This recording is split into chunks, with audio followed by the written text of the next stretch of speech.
Britain's finance minister called it a budget for growth, not the shock measures Jeremy Hunt's predecessor used last autumn. Chancellor of the Exchequer.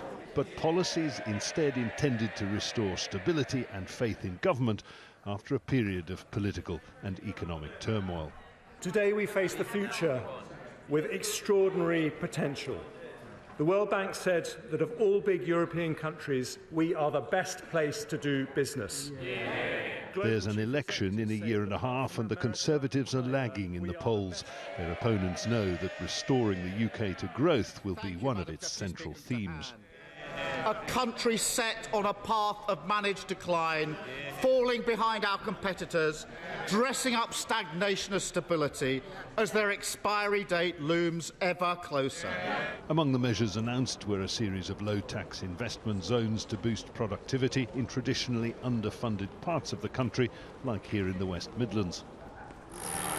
There were plans to tackle a post-COVID, post-Brexit skills shortage, including help to fund childcare so that hard-pressed parents can rejoin the labour market, and enticements to get some of the more than 8 million over 50s who've left the job market back to work.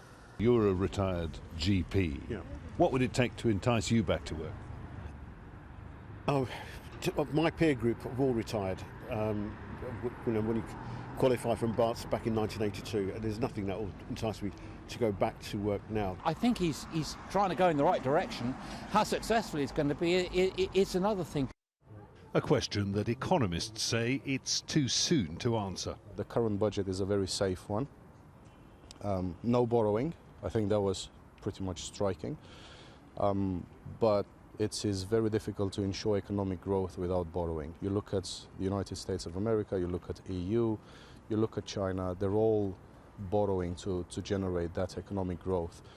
In the short term, of course, the high cost of living remains Britain's most pressing economic problem. And while Jeremy Hunt did offer more help on energy and fuel costs in the hope that inflation falls dramatically by the end of the year, more significant items like tax cuts aren't likely to appear until closer to the election.